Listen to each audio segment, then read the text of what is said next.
Good morning, everyone, and welcome to the 2017 GOJO Interactive Breakfast Session. My name is Megan DeGiorgio, and I will be your moderator for today's session. So the title of our program today is It's Time to Move On, Why We Need to Stop Relying on Direct Observation and Embrace Automated Hand Hygiene Monitoring as the Gold Standard. And our learning objectives today are listed on the agendas on your table. So if you want to refer to those, we have the learning objectives as well as the flow, the agenda for today's talk. So I am thrilled to have our two speakers here today, Colin Furness and Emily Landon.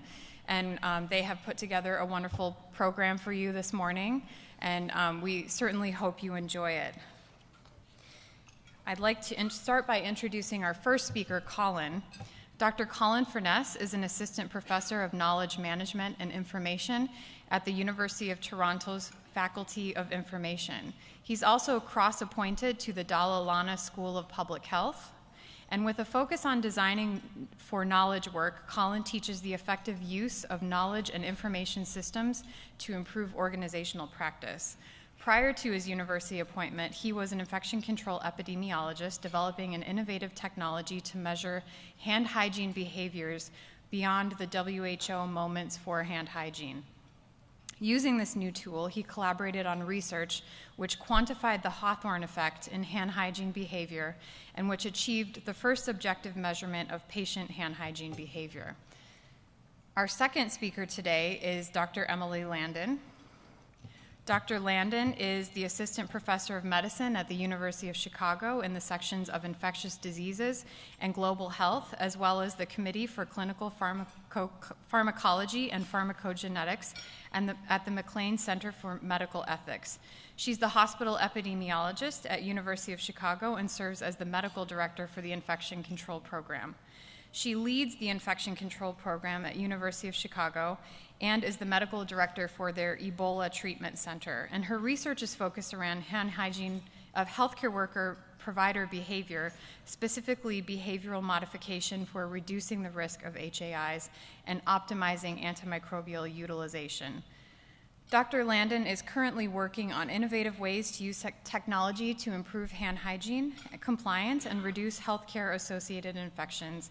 And additionally, she's very interested in the ethics of quality improvement research and application of public health ethics to infection prevention in hospitals. So I'm thrilled to have them with us today. I don't entirely mean the title. It's a little bit harsh. I felt I needed something to at least wake myself up, if not you. Manual hand hygiene compliance doesn't work because it cannot work.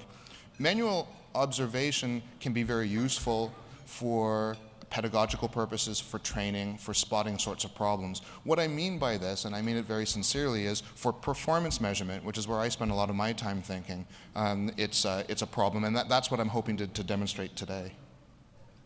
So first of all, disclosures. I'm at the University of Toronto. It's a public university. We don't use that term in Canada, but that's what it is. I used to work for Infonaut. I've been supported by GOJO, who's also brought me here today. I have one more disclosure. I'm Canadian. I think it's important to lay that out, be perfectly clear. Sometimes we say things differently. Tittering is fine. Sometimes we do things differently. So if I'm talking about observation techniques and you do it differently, it could be a cultural thing. Two nations divided by a common language. So the four things I want to get done is I want to spend just a minute or two on background for calculating hand hygiene compliance and what the background there is. I'm sure most of you know that very, very well, but just as take a moment just to make sure that we have a good level understanding. And then I want to talk about manual compliance auditing and sources of bias, which is, I think, the thing that really gets under my skin. Introduction to electronic compliance monitoring infrastructure. So just a few minutes on what that infrastructure might look like. And then above and beyond, what you might be able to do with electronic infrastructure that actually simply goes a little bit beyond simple hand hygiene compliance. Okay, so first of all, calculating hand hygiene. That's not the electronic infrastructure I was talking about, by the way. There we go. So a lot of you may have heard of Ignaz Semmelweis. He was a physician in Vienna in the 1840s, and he made this remarkable observation that there were these two neonatal wards, one staffed by midwives that had low mortality rates, and one that was staffed by medical students that had high mortality rates. And he was trying to figure out what this difference was. It was enormous. And he did notice that the medical students went through the mortuary and handled cadavers before doing their rounds. And he postulated this idea of cadaverous particles. Now that may not seem like such a big thing, but this is half a century before Joseph Lister's work. This is in an era where people thought that infections came from miasmas or vapors. Literally, Louis Pasteur was failing undergraduate chemistry at the time that Semmelweis had this wonderful idea. So, and he acted on it. What he did was he made the medical students wash their hands. He just made them do it. And guess what happened? Mortality rates dropped. They dropped immediately. Not surprising.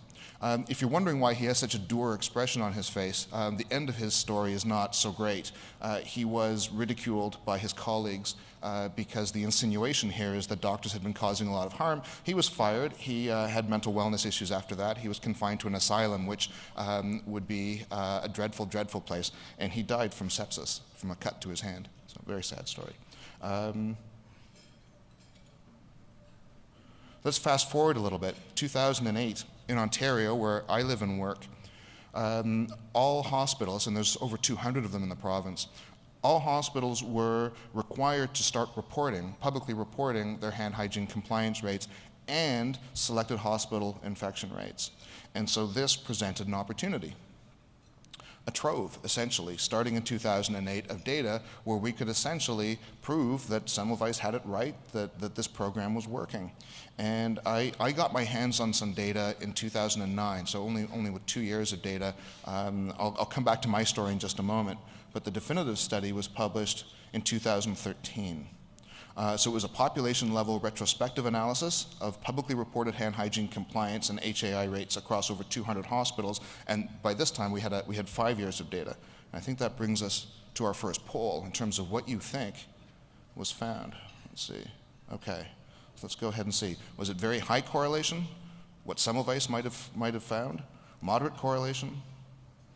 Low correlation, or none at all?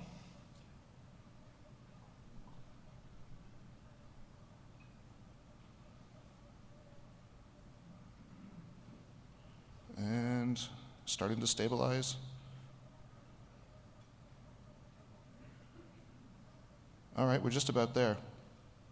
So if you're in the 10% that picked D, that's exactly what the study reported. I did the same analysis, only to be honest, I think I had a better statistician because we found a very, very, very weak association with MRSA for one of the 2 years. We couldn't find that relationship. And I thought, is this something we should try and publish? And everyone I worked with said, you don't publish negative results. There's no news here. There's no story here. In actual fact, it really took a while for people to think this through and say, there's a huge story here. This is a big deal. This is something we should be thinking about. This is something we should be worried about. Semmelweis wasn't wrong, so where's the problem? If in 5 years of data we can't find any correlation at all, there's a problem. And that problem, I would say, and a lot of people would say, has to do with measurement bias. So you've probably all seen this formula before, the idea of compliance being a proportion of hand hygiene happening compared to when hand hygiene is supposed to happen.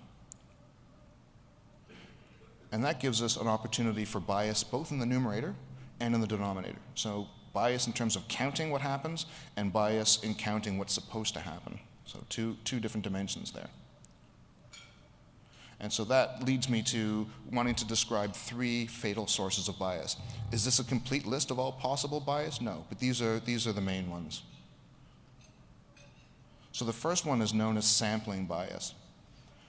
Trained observers cannot count adequately the opportunities. In other words, there's bias in the denominator here. And what I mean by that is that certainly in Ontario, and I think in most places, observers never go behind curtains drawn during procedures. So that's a black box. They may rarely enter or even look into patient rooms. That's been my experience in hospitals in Ontario and in New York State. And having done a records review from compliance data, 96% of the observations done at the hospital I studied were all done in the hallway. And I'm going to come back to this idea of hallways as a place where hand hygiene happens as an important point. I'm going to come back to that a bit later. And there's selection bias in sampling. So typically, and some hospitals may do it differently, but typically it's the busy weekday periods. The conventional wisdom being this is when all the action's happening, this is when we should do our measurement. But there is some evidence that I'll touch on, and I know my colleague Dr. Landon will touch on, that says actually you're not capturing a representative picture, that what happens in the middle of the night might surprise you.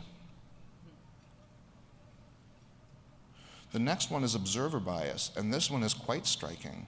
Observer bias talks about, in this instance, who does the observing matters enormously to the results that you get. And so this one study done in 2013 said, well, if you've got the unit hand hygiene ambassadors, so people who belong to the unit, they're embedded in the unit, and they're evaluating their colleagues, they're evaluating their close coworkers whom they like and respect, they find 94% looking at a particular scene, right? So they're looking at that scene, and that's what they're finding. The same scene by IPAC staff who know them but are a little bit more removed, not so cohesive, not so socially connected, the same scene they rated at 74%. And then medical students who have no social connections at all rate the same thing as 44%. Now I want to be perfectly clear, this is not about dishonesty, this is not about gaming, this is not about being deceptive, this has to do with perception. And I say that because there is that invisible dotted line between the clinician and the patient. And when you're in that patient zone, what counts as an opportunity? Was hand hygiene performed adequately? They're judgment calls. And there's a lot of psychological theory that says when you have affinity or cohesion with the people that you are working with or evaluating, you will, generally speaking, perceptually give them the benefit of the doubt. So you've got a difference of almost a factor of 2. That's pretty remarkable. The third one, and this is where I have spent a lot of my own time doing research, is the Hawthorne effect. The idea that people alter their behavior when they know they're being observed. This was named after Elton Mayo's studies at Western Electric in the 1920s. And what he did was he kept changing working conditions. And every time he made a change, he found that performance jumped and then settled back down again. He didn't name it that. That was done later on. And there's some debate about exactly what happened with those studies, but the Hawthorne effect today is known as when someone's watching, you're doing a better job. So what we did in this particular study was, using electronic infrastructure, we attached a transponder to the auditor. In this particular study, we weren't even concerned with compliance. We weren't even going that far. What we wanted to do was see what's the effect around the auditor. So we put transponders in every single hand sanitizer dispenser and every single soap dispenser and could literally watch on a map as the auditor transponder moved around and literally watch all the dispensers lighting up. So what did we find? So there was a jump. We knew we were going to find a jump. Actually, our initial pass in the data, we didn't find the jump. I'll come back to that in a moment until we realized that we were actually looking at it wrong. What we did was we said, well, what's going on 5 minutes before the auditor was on the floor, 5 minutes after, an hour before, and after, an hour after, same time of day, the day before, the day after, the week before, the week after. We sliced this every way we could, and what's remarkable is we came up with pretty much exactly the same number every time, and that leads us to the next poll. So what was that number? So was the jump 300%, 200%, 100, or 50?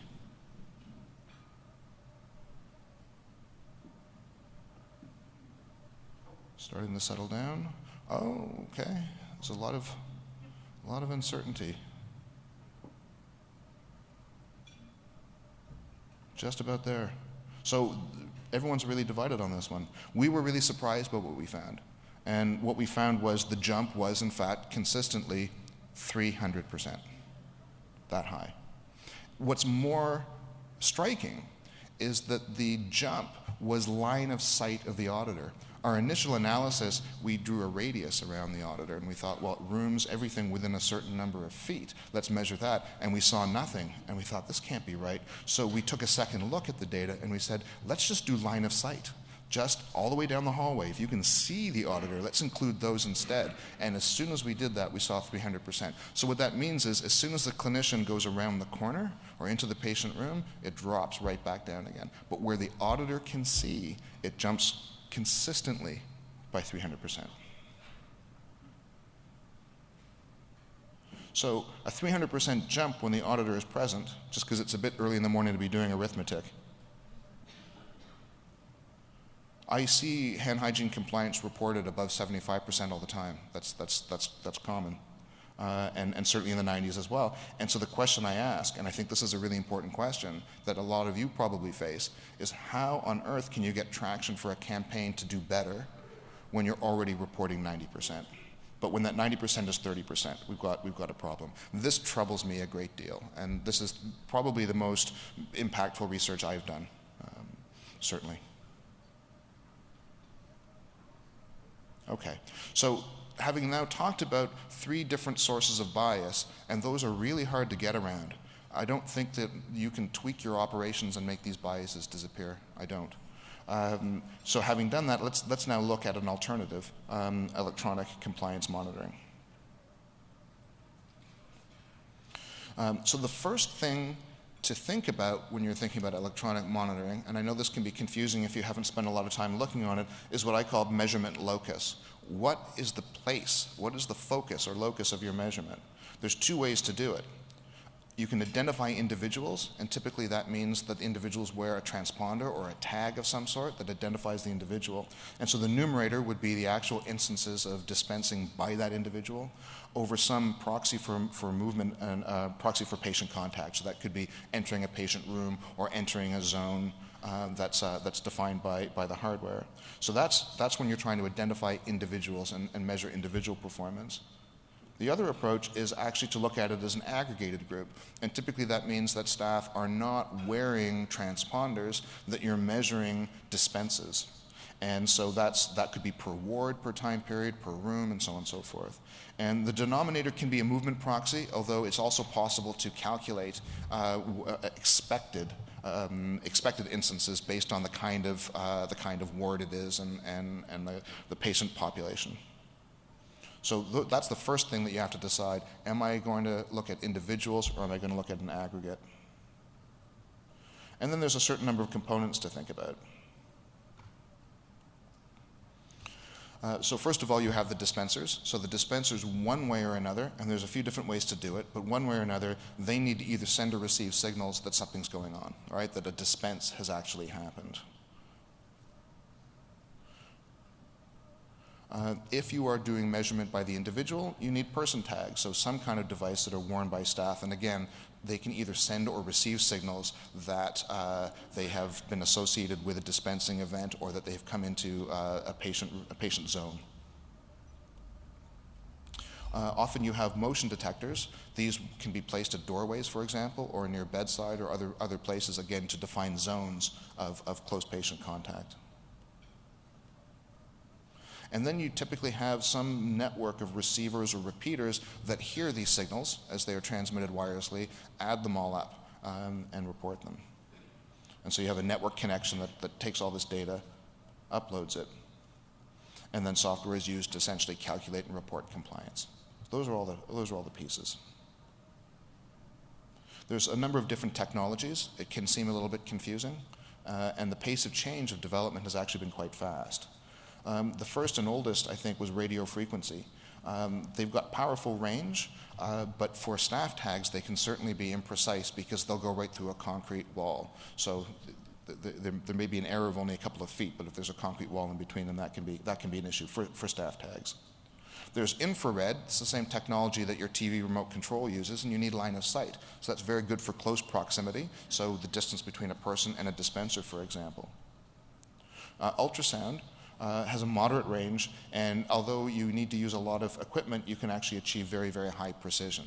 I've done a lot of my research using ultrasound, and you can get a resolution, distance resolution of only a few inches of where people are in association with each other. And a number of systems also employ hybrids. Each of these technologies has a strength and a weakness, and so some makers have taken to employing multiple technologies in order that one technology can cover the strength of another. Wi-Fi is also in use. And up and coming, low energy Bluetooth. And this is something to keep an eye on. Bluetooth is appealing because it means long battery life. It also means potentially less infrastructure and maintenance. So costs could come down. And if you want to do individual level monitoring, you might even be able to use smartphones as essentially as transponders.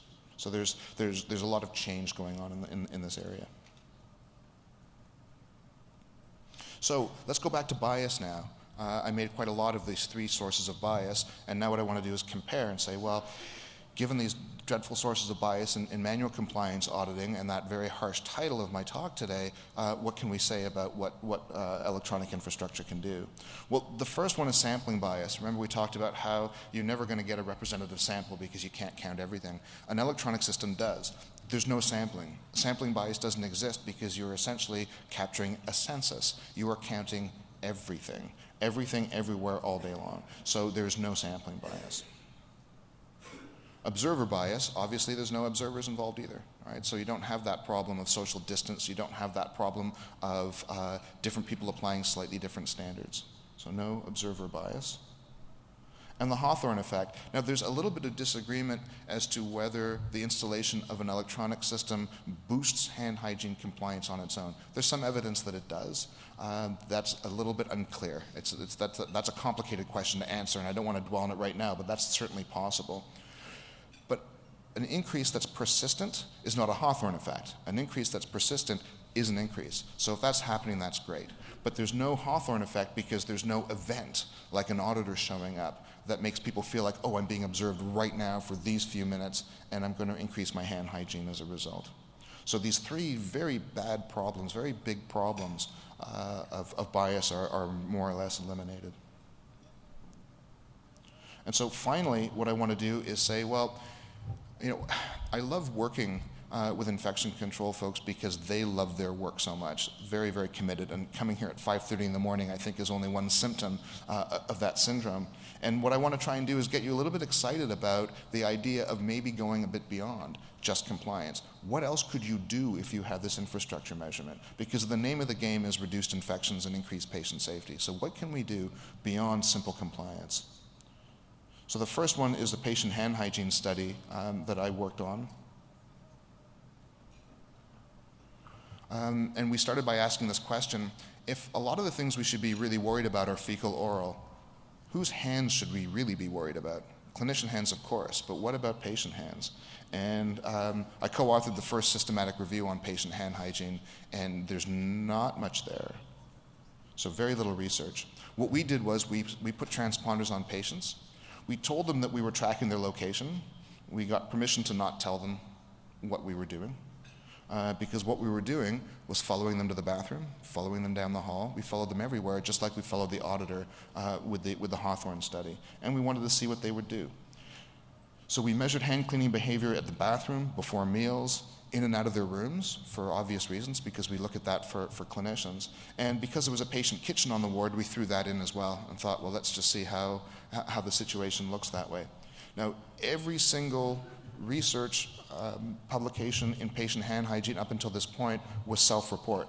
And I have to think that if someone's holding a clipboard and a pen, as soon as you walk out of the bathroom and they asked you if you washed your hands, I just know what the answer is going to be. So you do have a problem that way. But this actually told it as it was. And that brings us to our next poll. What did we find?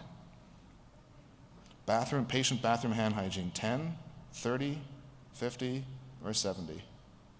Really? Everyone thinks that? Come on. There we go. Oh, a little uncertainty. And we're leveling out at... Okay. This time the crowd wins. It was, in fact, 30%.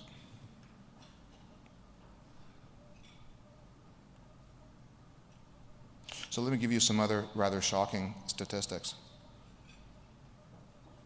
Before breakfast, 20%. Lunch, 35, dinner, 45. But I have to say, these numbers are almost certainly overestimates because we were very kind. If someone went to the bathroom and washed their hands and then had a meal a short time after without knowing what they were doing in between, we gave them credit. So these are maximum, honestly maximum values. We don't know why it starts early and increases over the course of the afternoon. We tended to find that with patients. Don't know why. Upon re-entry to patient room, 3%. Right? So we're asking clinicians to be very, very, very careful that way. Well, patients are out there touching things too. Upon entry to patient kitchens, 3%. And yes, we did watch people go from the bathroom to the kitchen and back to their room again, and we could certainly see what that looked like. I should also add that these patients were organ transplant patients. So, yeah. So there's a few other studies that I worked on in terms of quality improvement that we didn't publish the results, so I'm not showing you the data in detail, but I wanted to review them very briefly, again, to get you excited about the kinds of questions you might be able to ask and answer. The first one was diurnal hand hygiene patterns in an ICU. By that, I mean, what is the rate of hand hygiene hour by hour, 24 hours a day? And ICUs are interesting because although they are busier in the afternoon and the morning when you have rounds and specialists, and allied health coming in and out, there still should be a baseline activity 24 hours a day. And what we found was some napping folks, I think, that we found the activity was lower than it ought to be. And we could see this by room, by hour. Low compliance rooms. We started with an observation that really was a head scratcher. There were a number of rooms in this one unit that had more hand sanitizer dispensers. Some rooms had up to 5 hand sanitizer dispensers in one room. The more the hand sanitizer dispensers, the lower the hand hygiene in that room. That was a real head scratcher. How could this be? And so we looked very carefully, and then we talked to some staff and to some observation, manual observation. And we discovered that there are some rooms where the design is a problem, where there's no easy reach, where you have to reach over the soiled utility or soiled linens or over a piece of equipment, that sometimes there's just not a pillar in the right place or a piece of wall in the right place. And so what we learned was adding more dispensers doesn't help. If you don't have a dispenser in a really good spot, you're going to have a low compliance room. That's reframing the problem completely. We're looking at how we can fix environmental design instead of pestering staff when the room setup may not be conducive. And there is another study that says doctors will be most likely to perform hand hygiene when there's a dispenser in line of sight from the doorway to the patient. In other words, put it right in their path and they're more likely to use it. We also compared bedside versus hallway hand hygiene. I mentioned that before and said I was going to come back to it. What's interesting about this is this idea, it's related to the Hawthorne effect, the idea that do clinicians tend to come out into the hallway to clean their hands as opposed to doing it at bedside? I would prefer they do it at bedside because there's just less cross-contamination. Just leave germs where you found them. But we found overwhelmingly that hand hygiene happened before patient contact had happened in the room. So you might see the clinician demonstrating to the patient that they're cleaning their hands. But almost all the hand hygiene, a lot of the hand hygiene after patient contact happened out in the hallways. We wondered whether this was a conditioned reflex, in a sense, operating conditioning, that there might be an auditor, there might be someone who wants to see that this is something I want to be able to demonstrate, especially if I'm going room to room. So we looked at that and developed some metrics to show pretty conclusively, again with a fair bit of measurement acuity, that we were seeing a lot of hand hygiene in the hallway. Whether that could be related to infections, we didn't go that far. But again, it's an example of being able to characterize hand hygiene behavior just beyond compliance and possibly identify interventions. And the last one I want to mention is staff and visitor hand hygiene. So I have to tell you, we measured staff and visitor hand hygiene in the bathroom. Sorry, I left a few words off there. So what are staff doing in the bathroom? What are visitors doing in the bathroom? And I have to admit, the staff bathroom data was collected by mistake. We had an unused room at the end of one ward that was used for storage, and we wanted to calibrate our equipment, so we set up the bathroom there so we could go in and out and make sure everything was working fine. And we left the equipment there, and a couple weeks later we looked and we saw all this data. And we thought, that's very strange. So we asked around, and it turns out that that's kind of the favorite staff bathroom because there's a little bit of privacy there. So we looked at the data, and then we deleted it because we got no permission from anyone to collect that. But we couldn't not look. We just really couldn't not look. And this was anonymous. It was anonymous at the very least. We did something similar but more deliberately with visitor bathrooms that were located just outside, again, an ICU. And we used door open close and soap. So we were able to tell when someone was in, when someone came out, and soap dispenses. So that, I think, leads us to my last poll, which is, what do you think we found? I'll tell you the staff and visitor hand hygiene were the same.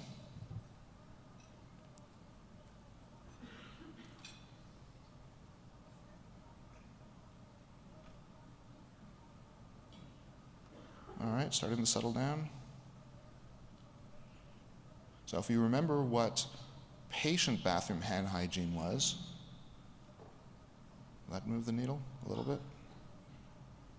Let's settle down now. So it turns out that staff, visitors, and patients have identical hand hygiene rates, and it is in fact D, 30%. This leads me to believe that the whole world's hand hygiene rate in a private bathroom is about 30%.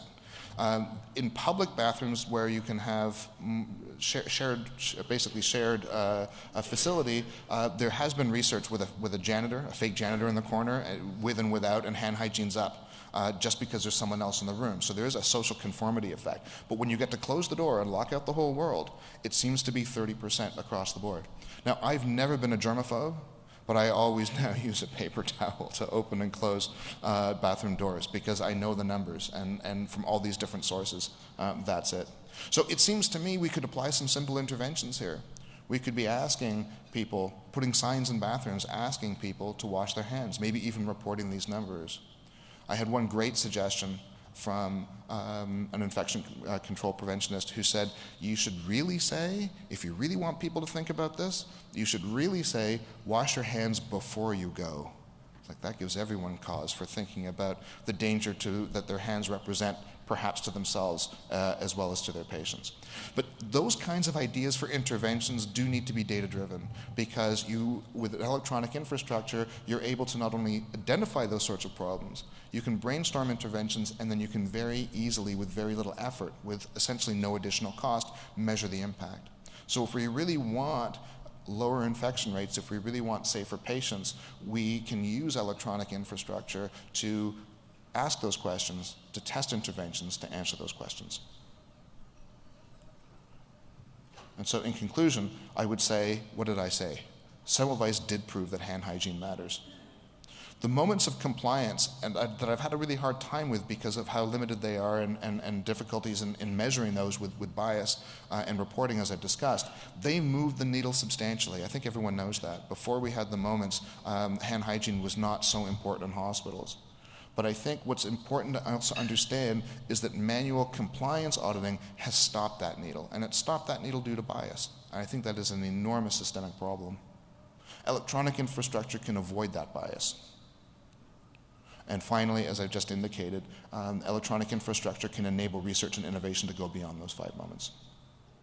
I think what I want to talk about today is moving us from this aspirational, gee, it would be great to have that, into a situation where we actually do.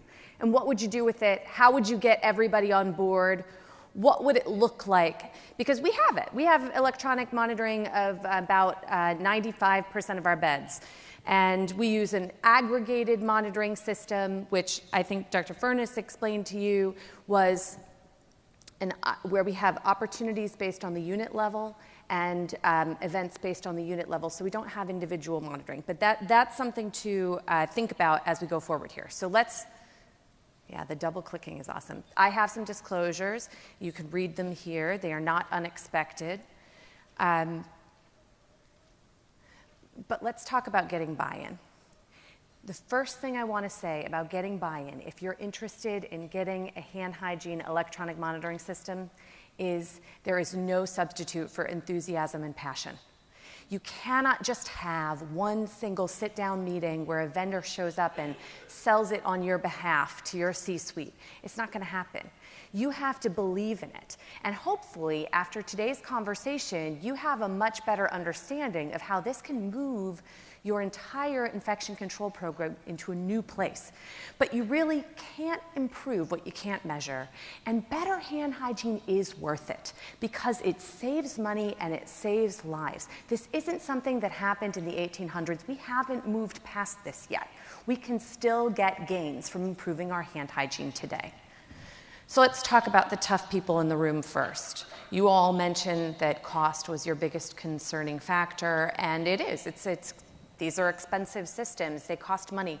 But they're not quite as expensive as infections are. And I think that's the most important message to give to your C-suite.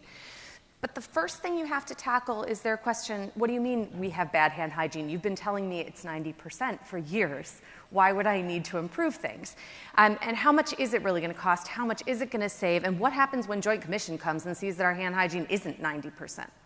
Well, representing the data, 1.7 million HAIs in 2002. My favorite statistic for this, you all know all of these, you don't need me to tell them, but I like the way this one says something. It's as many deaths as breast cancer, motor vehicle accidents, and HIV combined. And yet we don't have any walks in Grant Park to reduce HAI. And the reason we don't have them is because as patients, we need to believe in our healthcare system. We don't want to believe that we're going to be harmed in the hospital because we need the care that we're getting there. And as healthcare providers, we need to believe in that care. And so know that when you talk to your C-suite or your frontline staff or your physicians, they don't want to think about this.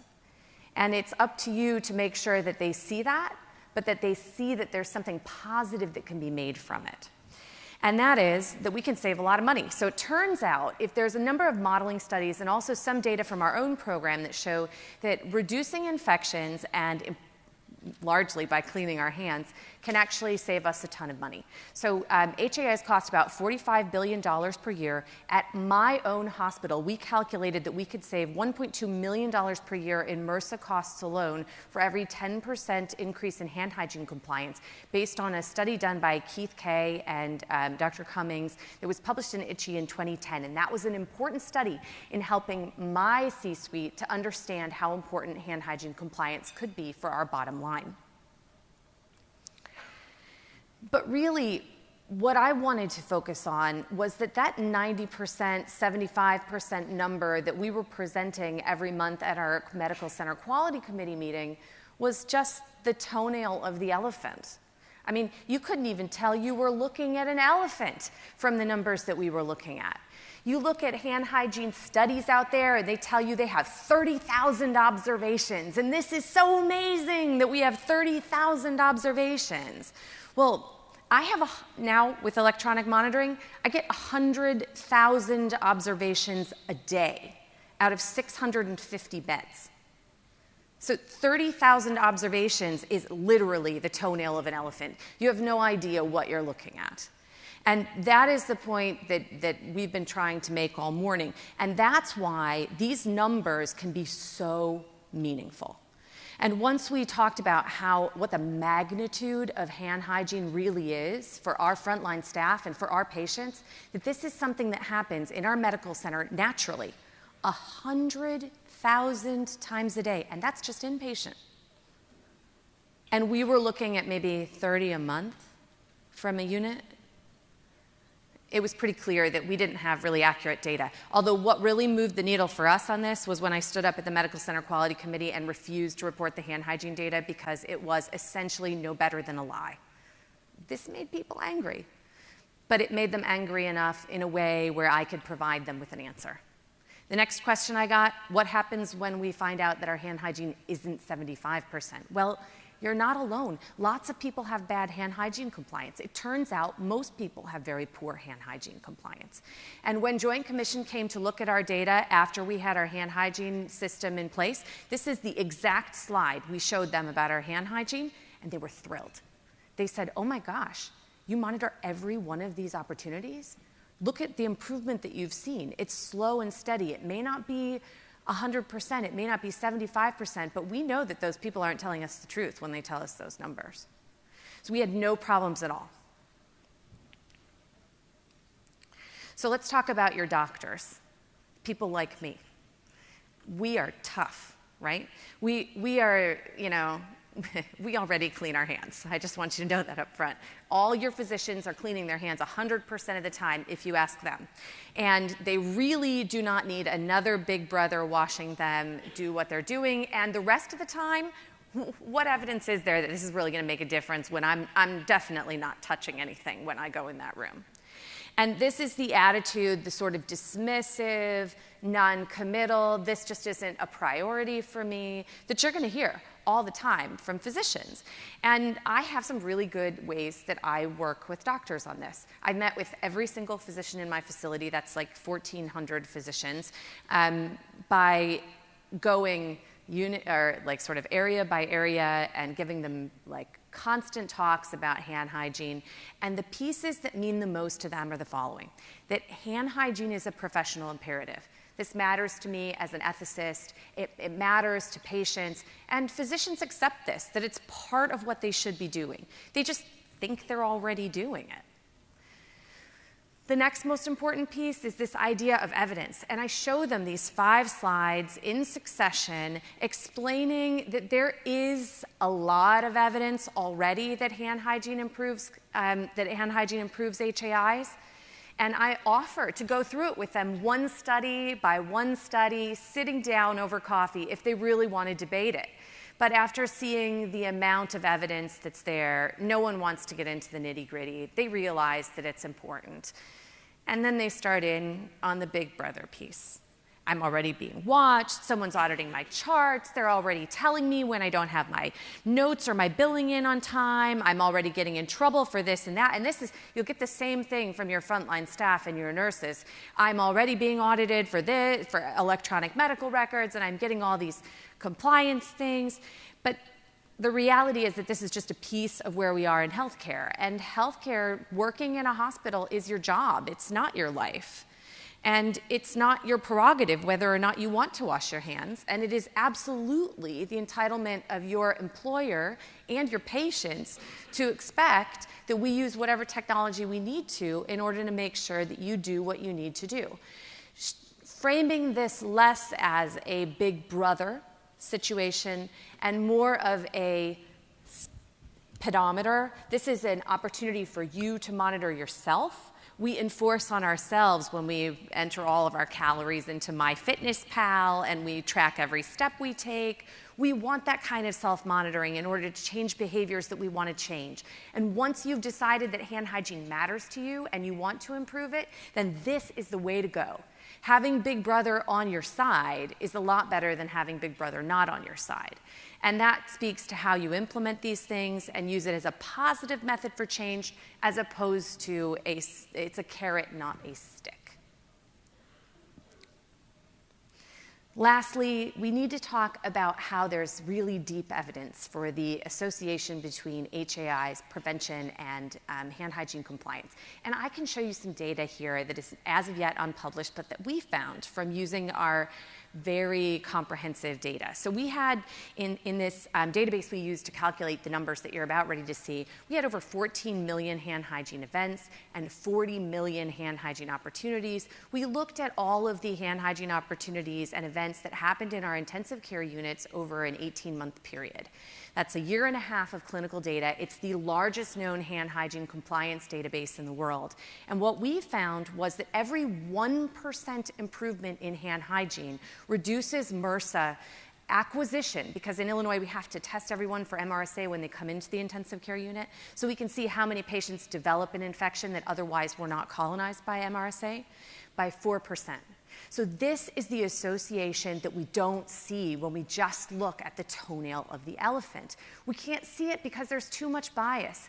But when you monitor every single event, you can show that even tiny improvements in hand hygiene compliance improve your patient's outcomes by a lot. That equals out to about $120,000 of saving alone. And you can reduce, and that C. diff number is using all hand hygiene compliance, including not just not just soap and water, which we know is far better for C. diff prevention, but also alcohol-based hand sanitizer. If we look specifically someday when we have enough time to do so at the soap and water for the patients that have C. diff, I'm sure we'll see an even greater association. But this is just the beginning of the kind of data that we can have and that you can have for your own hospital. Which brings me to my frontline staff. Once you have your C-suite, once you're on board, your C-suite's on board, your docs are on board, your nursing leadership's on board, your frontline staff is going to have every reason in the world to not want to participate and not need this. And you're going to get a lot of excuses. I spend so much of my time now listening to people's excuses about why they can't clean their hands. And it can be annoying. I will be perfectly honest with you. But I choose to see it as being on the road to improvement. It is the first time people have spent so much time thinking about why they don't want to do hand hygiene. And that's the step before thinking about why they do want to do it. So I get my favorite. I'm not touching anything. It's definitely not me. It's everybody but me. If I'm a doctor, it's the housekeepers and the visitors and the food service and the nurses. If I'm a nurse, it's definitely the doctors. You know what I'm saying. There's curtains moving. They're triggering the sensors. It's not real. I don't think it's counting me properly. There's no way anybody would have gone in and out of that room that many times. They did. They did. They really did. We just need better signs, or maybe if we just put a red line on the floor at the door, then everybody would know they're crossing into a patient space and they need to clean their hands. Red lines on the floor do not help. It may be because we're just going in and out of the empty rooms. It has nothing to do with the patient rooms, not to mention, I mean, those are clean rooms. They need to stay clean if you want the patient to be safe, by the way. Oh, we just had a really bad code last night, and that's why things didn't go well. You know, everybody was just really disrupted. We'll be fine today. Or these dispensers, you know, it's the room with the 5 dispensers that you heard about. There's not enough dispensers. We have more Purell dispensers per bed than almost any hospital in America. And once I explain that to people, they go, oh, well, maybe there's enough. I'm just not using it. And my favorite, nobody can clean their hands as much as you want me to. So that brings me to the importance of the installing and validating, which is a huge piece. Convincing people to buy into this system is only the beginning. That buy-in won't stick until you get a system in place that is working and that is working in your hospital. It's harder than you think it's going to be. It takes longer than you want it to do, and it matters more than you think it will. But once it's in and it's working, things go really well. So the important things to remember for installation, I will not go through every last piece of the information here, but it's important to try out this technology before the day that you're going to move it into your units.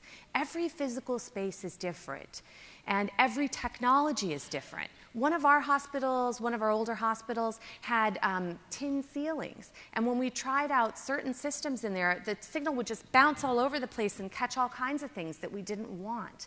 And some of our spaces are small, and so there's no real area for people, nurses or anyone, to be able to peek in and see if the patient's okay, which was really important to our nursing staff. And it's a pretty reasonable request to be able to poke your head in the door, literally not touch anything because you're far away from the bed, and say, "You okay, Ms. Jones?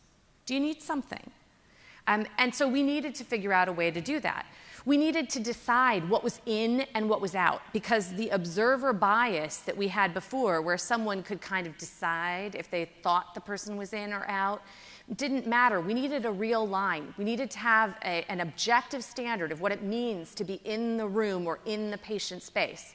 And we can define that the way that we want to using this kind of technology. And you want to choose technology that's going to let you make those decisions if it's important to you or if you have different size or shaped spaces. Are you going to monitor the medication room, the nutrition room? We don't monitor those rooms. We only monitor patient rooms. But it's something to think about where you want to put this stuff. And these are the kinds of questions that you'll have to answer. We also noticed that if we include our frontline staff and our IT people from the very beginning, that we get better buy-in.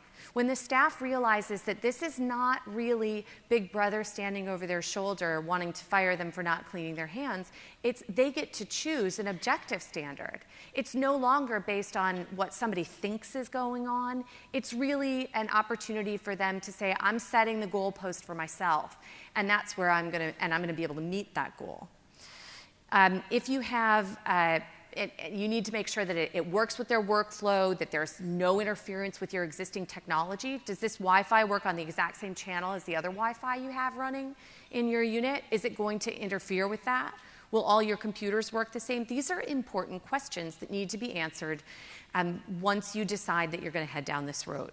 You need to test any wearables on staff to see how they use them. If they don't fit, if they don't like them, if they're not working, then it's not going to happen. It's not going to work very well. And every room is different than another room. We had this is not our first electronic monitoring foray. I started doing this many years ago, and I worked with Motorola and the Illinois Institute of Technology to develop a system in a lab sort of before there was any vendor working in this space. And we developed our own system and discovered that it actually can work, but the sensors were like this big, and like there's no way I'm going to put those on every door in the hospital. Nobody's going to let me do that. But it was very accurate, right? And it worked. And it didn't interfere with things. And we thought that was important. When we tried using a badge system, we found that there were plenty of problems with badges that I didn't know about before we tried using it. And so maybe a badge system isn't right for you. On the other hand, the newer badge systems are much better than the ones that we used then, and so they may be better for you. And it depends on what your people's behavior is. And that's why you need to try these things out ahead of time, figure out what pros and cons are going to work for you, and then choose a system based on that sort of technology. You know, in real life, things do not work as well as what the vendor tells you is going to happen when they come to have a meeting with your C-suite, right? They're going to tell you it's 100% accurate all the time. And that's not realistic to expect. And so you need to try these things out in your own space. You need to see if it's going to work for your people and your workflow. Where your dispensers already are, don't move all your dispensers. People know where they are, and what they are doing, they're using where they are. And we'll get to the habitual part of this hand hygiene behavior in a minute. But anything you do to disrupt that behavior is going to bring you down, not bring you up. So this is why this and the need for actual accurate monitoring means that validation is the #1 most important thing that people forget to do or skip when they are starting to use an electronic monitoring infrastructure. I'm going to say it again. If you do not validate the system, you have no idea how much better it is than the observation system that you're using now. And when I see papers published where they didn't validate the system, I wonder. In our validation experience with the badges, we found that it wasn't nearly as accurate as people expected it to be. And without accurate data, you can't actually change behavior. So we have a 3-pronged approach. We've published this approach before. We do calibration, planned path, behavioral validation, and then evaluation of contributing factors. You have to do all 4 of these steps, and then you have to fix problems at each one of these steps before you move on to the next one. And then every time something changes about your physical space, and after a certain amount of time has passed, you'll need to go back and revisit. So this is not a plug it in and forget it solution to hand hygiene. But it is a very good one that will help you find things that you've never known about before. So calibration is really the piece where we have everybody putting in the system, you're trying it out. This is often done largely by the vendor. They're putting it in, they're walking back and forth, they're making sure that it's picking up the badges or picking up the people moving, making sure that all the dispensers are recording properly. This is like face validity. This is, does it look like it works? We've got it in, and it looks to us like most things work in a test type setting. The consistency is good, there's no hardware problems, stuff's not falling off the wall or the ceiling, everything's attached, everything's plugged in. That's what we're talking about here. User interface. Does it show you the graph that you want? Can you get the data that you want to have? Can you separate it out by unit? Do you have what you need in order to feed back compliance data? Once you have that, I strongly recommend the next two pieces. Everybody does that calibration piece. But the next two pieces are what really matter in terms of what it actually works like in your own hospital. And that is the planned path and then the behavioral assessment. So the planned path is when you have someone from your team or from the vendor's team who goes to every dispenser, into every door, wears every badge, tries everything once, and makes sure that it shows up on the data the way they did it. It tells you if you have a lag time. It tells you if there's a problem with associations. It says, when I walk through this space, I'm double checking that calibration and I know it's working. The next thing you have to do is have somebody sit there and do direct observation of actual people wearing the badges or in the functioning system and seeing how it works. They need to write down every single thing. So we have somebody sit outside of 2 rooms, and they have a checklist for room A and room B, right? And they write down 1023 enter, 1027 exit.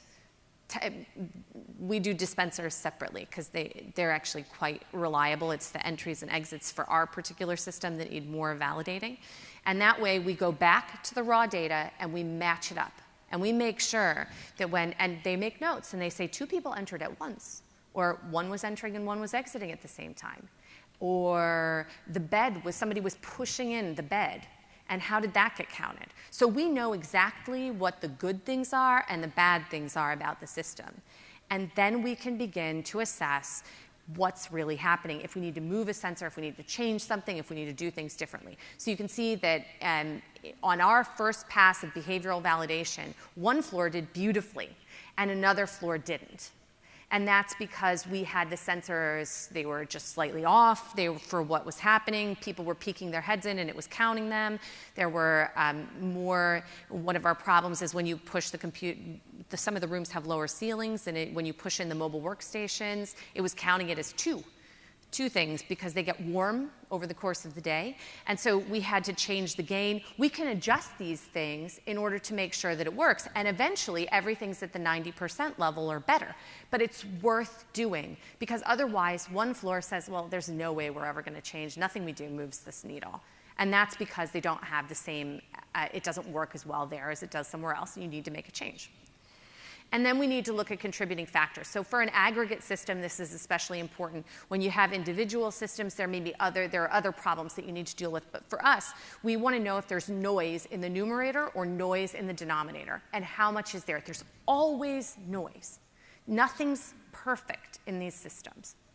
And so this comes down to, like, occasionally your phone beeps at you and there was nothing for you to do. Or you get an alert for something that you didn't think you set an alert for. Or, your calendar has a meeting on it that was canceled, but it's still there. These are the same kinds of noise systems that you're going to see with this kind of stuff. And so we looked and we found out that our environmental services, because, you got to leave the cart outside the room, right? So for the daily clean, the cart stays outside. The EVS worker, that's environmental services, has to go back out to the cart to grab something off the cart and to put that rag that they just used into the solution and get the broom that they're going to do the floor next. That means crossing our sensor, and you're going to get an extra entry or exit. But we don't want them bringing the cart into the room, and it's totally fine for their hands that were just using disinfectant. They don't need to take their gloves off, clean their hands, put on new gloves, and then get the broom. That would totally change our room turnover time. So we were never going to require that. And it'd be bad for their skin, probably. So we said there's definitely about 10% of the time. 10% of and that contributed 10% to our denominator. That's a lot. And people notice it. They said, what about all those times when EVS goes in and out? And so we needed to have that in order to say, we know it's 10%. We know that visitors don't always clean their hands. We want them to, but we don't have a system yet for creating the accountability we want for our nurses and doctors, so we're not quite at the point where we want to have a system for creating accountability for visitors. So we need to think about that. We know patients don't go in and out of their rooms nearly as much, but their own hand hygiene compliance can't really be measured using what we're doing at my hospital. But this means that our electronically reported rates are about 20 to 25% lower than the actual hand hygiene rates on the unit, which meant that we set our goal, our 100% is 75%. Now, sure, there are times when people do hand hygiene in the room and they're not entering and exiting, like before an aseptic task, if they have visibly dirty hands after something, if they've had bodily fluid exposure, that adds to the numerator, and that brings their hand hygiene rates up. But we sit at that 75, we want that 75% rate. We tell people that's your 100%. That's perfect. And that makes the numbers that we have look a lot better, right? But there's nothing that we can do to fix those things, but you need to know so that people understand what their goal is. Because if you set an unattainable goal, no one will attain it, and everyone will lose hope.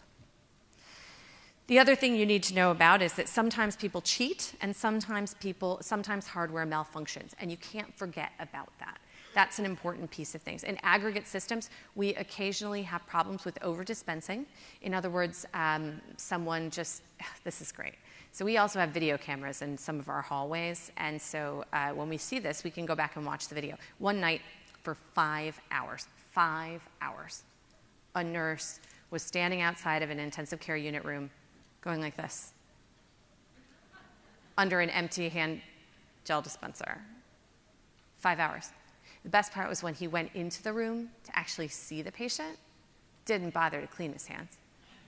I almost died, okay? Watching this video was the most stunning and terrifying moment of my life. I was so upset. He had clearly been thinking about hand hygiene all night long while he was gaming the system, trying to see if he could. He really said, I was just seeing if it really would go up. It's like, yeah, right.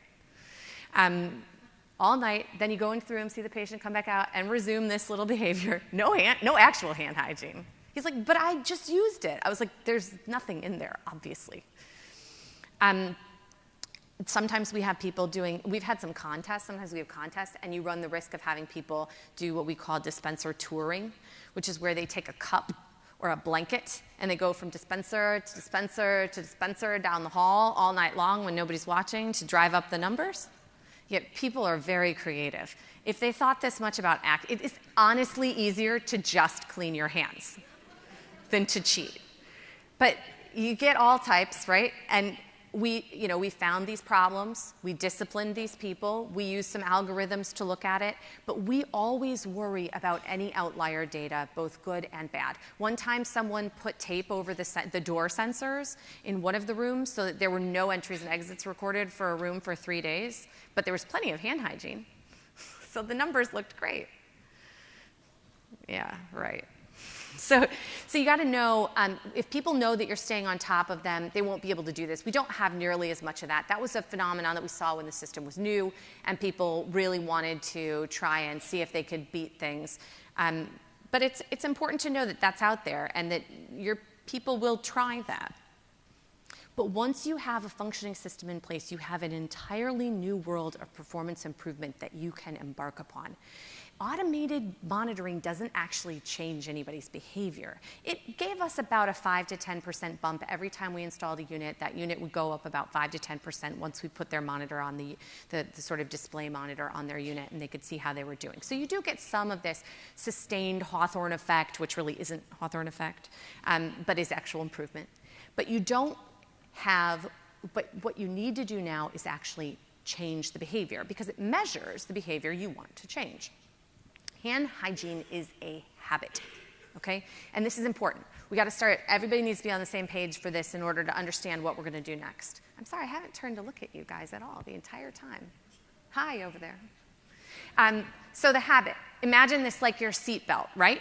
Trigger, routine, reward. A reward is not a pizza party for the unit with the best compliance, okay? In the habit world of behavior, reward is you sit down in your car, you reach for your seatbelt, you put it on. That's the trigger is getting into the car, the routine is putting on the seatbelt, and the reward is that feeling of the belt on you when you drive. You don't even think about it, except what happens if you start to drive without the seatbelt? You think, what the hell? Even before it starts dinging at you, it feels weird, right? That's the reward. And that creates this craving that makes you want to do it. You reach for the seatbelt when you've forgotten. It's all happening inside your brain at a subconscious level. You don't think about it, and that's how hand hygiene should be. Our healthcare providers have way too much to think about. I don't want them to not worry about what's on the monitor and to pay attention to their hand hygiene. I want them to do it automatically. And the only way we're going to get there is by people spending time thinking about it for a little while, right? Just like any other habitual behavior you want to change.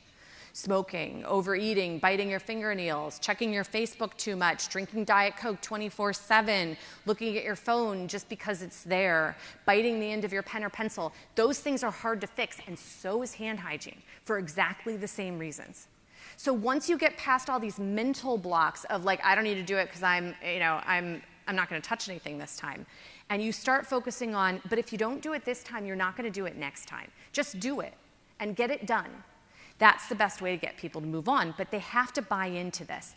And the process for behavioral change is exactly the same as Elizabeth Kubler-Ross's stages of grief. Letting go of your old habit and adopting a new one is the same. These are the same things we feel when a loved one of ours dies. And you will have everybody having them about hand hygiene or CLABSI prevention or CAUTI. You get a new closed catheter system and you're going to get all this stuff, same thing, right? You have people in denial. Oh, we don't really need this. I don't believe these numbers. They are not accurate. Well, I just did about 100 hours of observation and validation, and they're accurate. Let me show it to you. You'll get over this, I promise. The dispensers are not convenient. They're in the wrong place. Well, we really have a lot of dispensers, and I think you're going to be okay. You're going to get over this too. And then I didn't touch anything. I don't need to touch anything. Well, what if I'm going directly from one room? Doctors are really good at bargaining. What if I'm going directly from one room into the next door room and my hands are still wet? What do I do then? This is bargaining galore.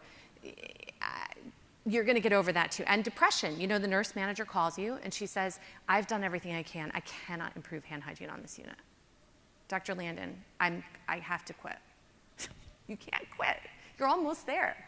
And then when we get to acceptance, the nurse manager calls you and she says, wait a second. I may not be able to fix everything, but I noticed that our night shift was really bad, so I sent somebody to go take a look. And I think what's happening is they're like sitting at their mobile workstation right inside the doorway, and I think it's triggering that sensor. Maybe I could just have them move a few feet back, and voila, we have improvement. And then you start to see them, they start addressing one thing, and they start addressing another thing, and we figure out what's going to happen next. But what really has to happen is somebody needs to remind people. Just like you need a reminder not to bite your nails by putting on that stuff that tastes disgusting, which I really need to put on my 8-year-old son's nails. The culture of keeping quiet is rampant in our hospitals, and you will see it, and you will find that it's not just about hand hygiene, it's about everything. Nobody wants to be reminded to do something that they didn't do. Anybody who does the reminding isn't seen as a team player. There's like this sort of subtle retribution. You've seen snippets of this when you've tried to introduce other programs, right? But it just sort of is insidious, and you have to be ready for it. Whatever you're going to implement in your hospital, you need to know that this is going to happen, and you need to champion up those people, and you need to sell it as the best thing in the world, and you need to make it good. Somehow, for whatever your culture is, you need to find a way to make it good to speak up. Not for patients to ask their doctors to clean their hands, because those speak up campaigns have value in some places, but about your nurses and doctors to remind each other to do stuff that you need them to do. And I promise you, it's not happening as much as you think it might be. And it's an important piece that we still continue to address everywhere. So what performance improvement techniques do we have at the University of Chicago? We have tried a lot of different things. And what we decided to do in order to make this work for us was to use a process called frontline ownership. And some of you may be familiar with this, but this is the idea where every unit is its own culture. And since we were monitoring units on an aggregate basis, we wanted them to be able to choose how they were going to do things. We didn't know what the right way to improve hand hygiene was using a system like this. And so we wanted everyone to be able to make up their own mind. And in this way, we allowed people to basically try stuff, and we got to see what worked and what didn't. And we could share the stuff that worked, and we could figure out how to grow positive change across the institution. So we also had everyone assigned to weekly teams. So I've got about 30 units, right? And so we separated them into 4 teams. And so all of the adult ICUs, for example, are a team. And we have a call once a week. Some might call it a huddle, but it's over the phone. And the nurse managers and physician leaders of each of these units calls in. This is our key piece, right? They call in at the same time. There's actually one happening right now. They just finished it. I didn't do it. I had Gretchen do it for me today. And we asked them, what was your rate today, this morning? What was your rate for the last 7 days? And what have you done last week? And what are you doing next week? And it's a 15-minute call. It's over in 15 minutes. And it really does help in a lot of different ways. We get to collect data about what people are doing. They get to share ideas. They get to bounce things off of one another. We get to help them with any hurdles or barriers that they have. And they get to, and it's over with in like 15 minutes. Instead of you being out on every floor, every time. It's important for IPs to be out and to be doing things on the units, but this is a much faster way of getting all of that done than doing auditing constantly. What we found was the best techniques that our units used were what we call just-in-time coaching, which is from the Joint Commission's TST thing, we call it that at our hospital, but you can call it whatever reminders, point of care reminders, whatever you want to call it. Nurse champions being assigned every shift with rewards and recognition for the champion who creates the shift that has the best rate. So for example, a nurse, Joy is going to be the champion for 8 West. For the day shift, and then Mark is the champion on Tuesday, right? And at the end of the week, you go back and you say, well, the rate during Joy's time as the champion was 72%, but the rate during Mark's time was 74%. Mark gets a coffee card, and he can go have a drink at Starbucks. And he gets his name on the board, positive name on the board, not bad name on the board. That's been very, very successful. Reducing unnecessary entries and exits, so making care more efficient, engaging the attending physician on service, using data to drive our improvement opportunities. And I'm going to show you some examples of all of these. More interventions means more success, even if they're stupid interventions like putting red tape on the floor. It actually helps for a little while. It doesn't really solve the whole problem of hand hygiene, but it does help people stay engaged and interested in thinking about it. Using your unit secretaries is very important. They can help get visitors, not just visitors to patients, but like visiting teams. So my team, I'm a roaming team, right? I'm an infectious diseases physician, so I'm a consultant team. I've got a team full of people. We go to every unit. I don't live on one unit. And so when I enter some of the units, the secretary says to my team, don't forget to clean your hands when you go in and out of the patient rooms. We expect that on this unit. And that's useful. And then contests, right? Everybody likes contests. So setting expectations is important. We actually had many of our units where there was a lot of contention and problems with reminders. We had all of the physicians sign first a pledge that we put on the wall in the workroom that says, I want to be reminded if I pledge to clean my hands before and after I visit each patient's room. If I forget to do so, I want to be reminded, and I promise to respond positively and with respect. This is one of our transplant physicians. Those of you who have transplant units know sometimes transplant surgeons aren't that nice about things, being reminded of stuff. So having their name on this pledge and having the doctor sign first help the nurses feel empowered to remind the physicians. The weekly accountability calls I already mentioned to you, they're huge.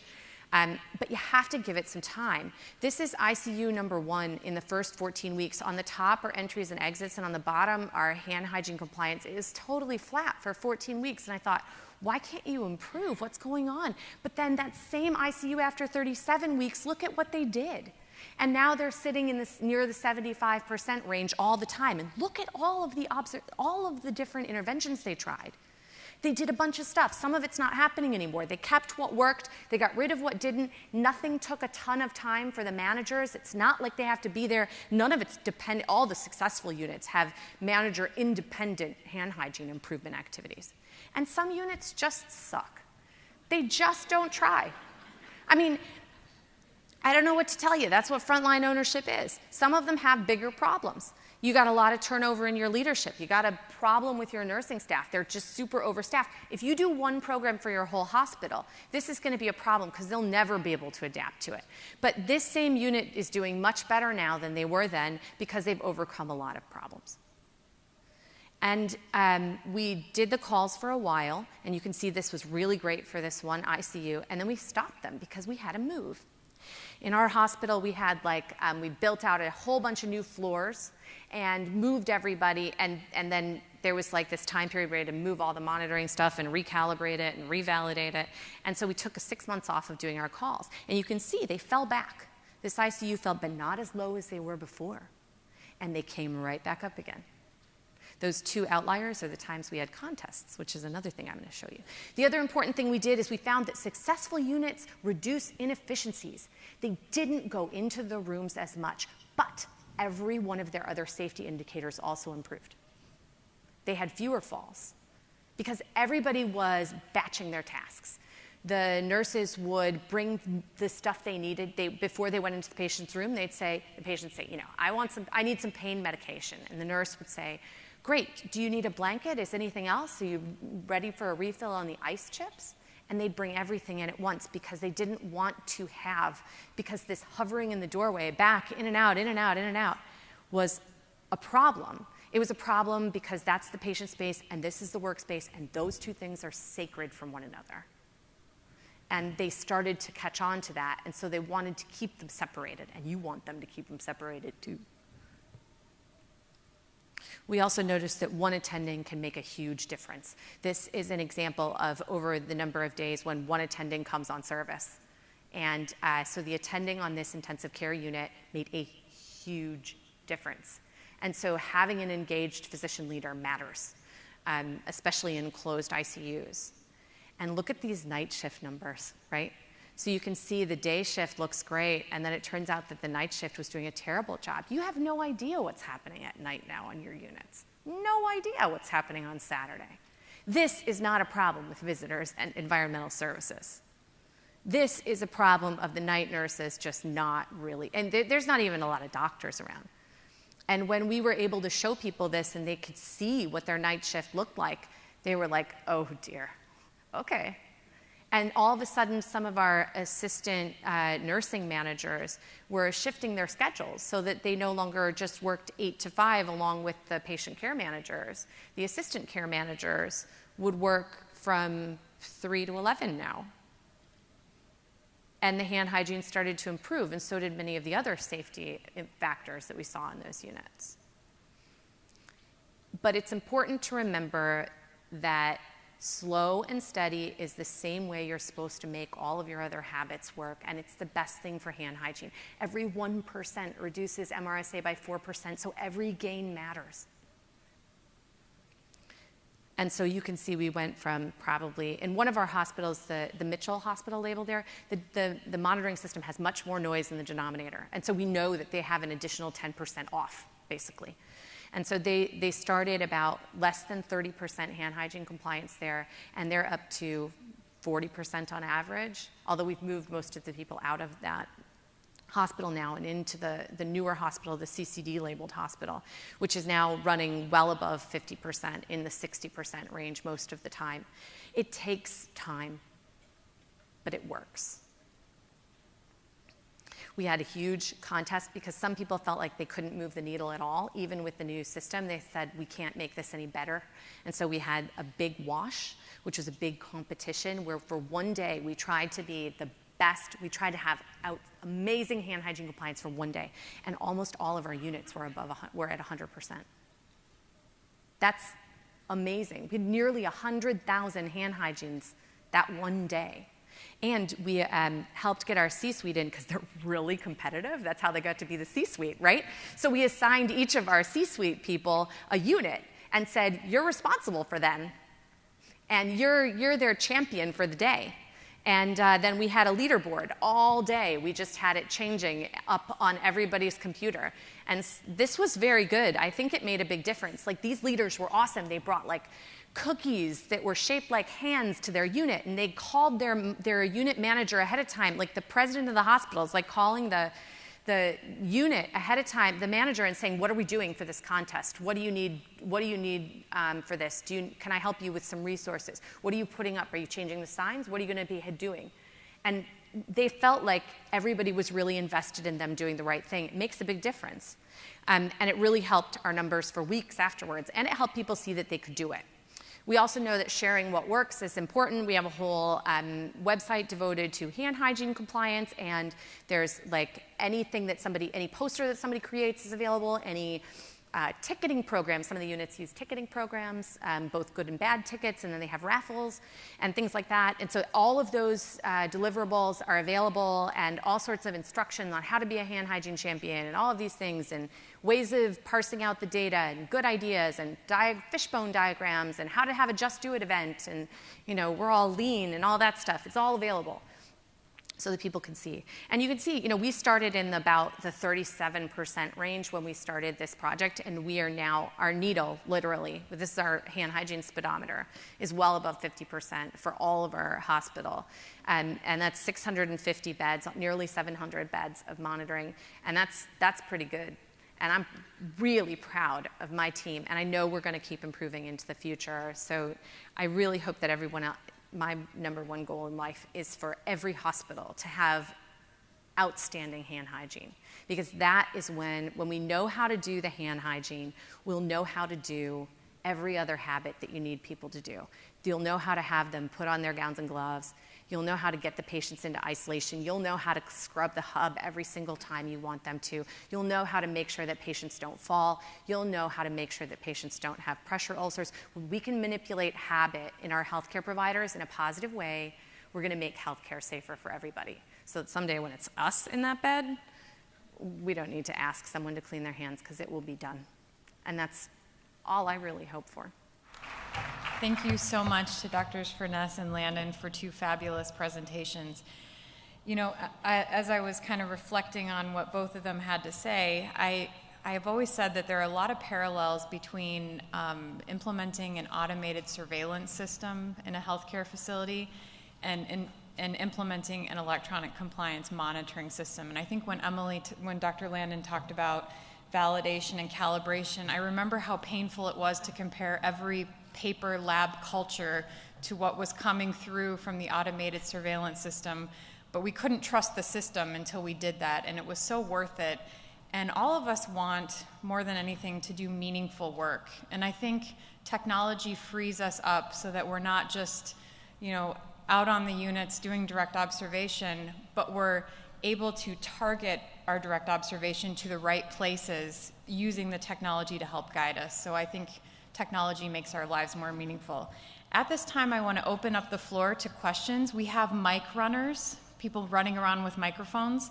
If you ask a question, we're not going to be able to hear you unless you say it into the microphone. So at this time, I'd like to invite you to raise your hand if you have a question for either one of our speakers, and we'd be happy to take those questions.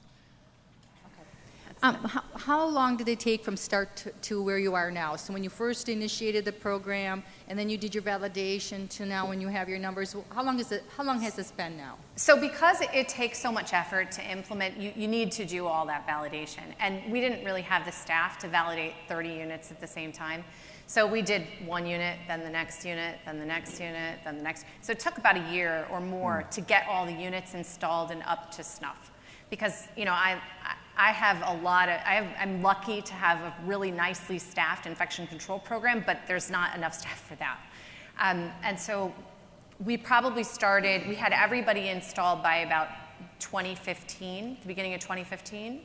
And we're now about 30 percentage points, so 100% improvement over what we had before, about now, a little under 100%. A doubling.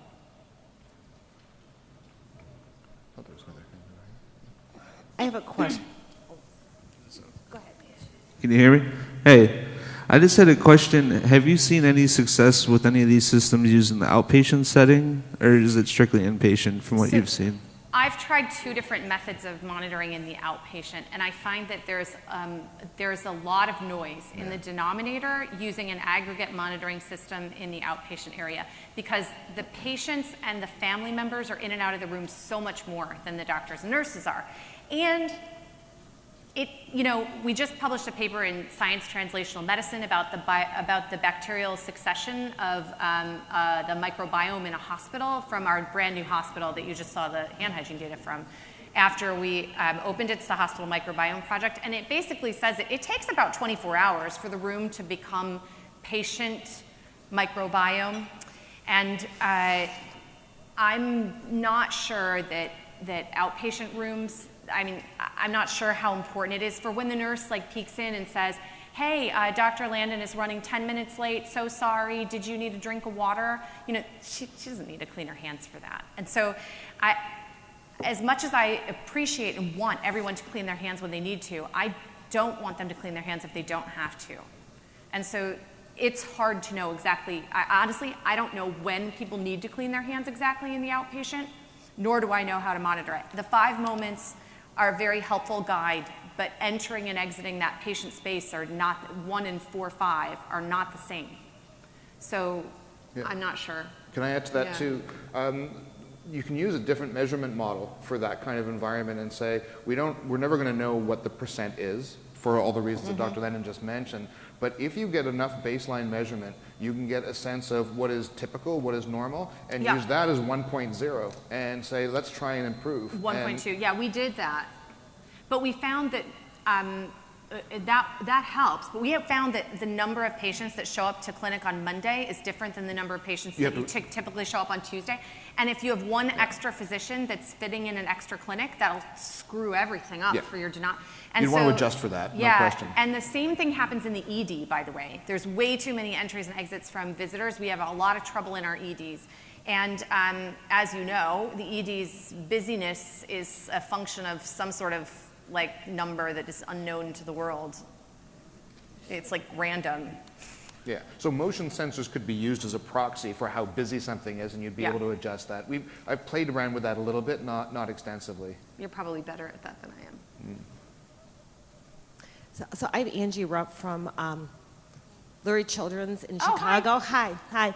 So question I have, having gone through this and set this up, if you were to do it again, would you recommend that you have, say, an individual that's hired for the IP team that would oversee this, and actually that was their main responsibility? And also, if so, what criteria would you look for in that individual if you were to hire them? We hired a project manager who has some experience in project management. It was not nearly the same level as an IP. They didn't, it's not hard to teach someone that people need to clean their hands on the way in and on the way out. It's not rocket science.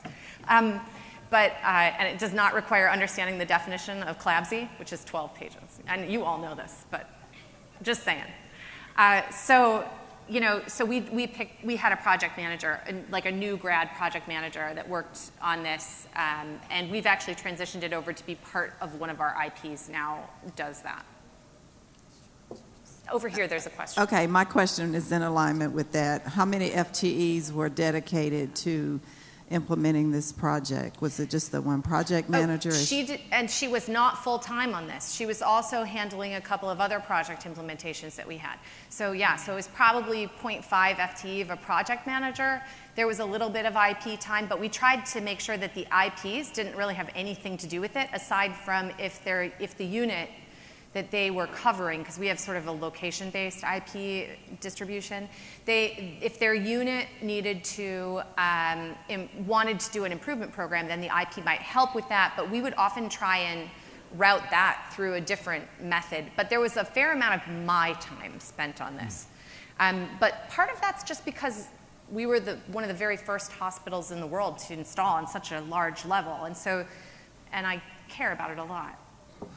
But those calls were really important, and that really cuts back on the amount of time that it takes to do this sort of thing for your sort of, I don't want to call them higher level, but your sort of content expertise staff.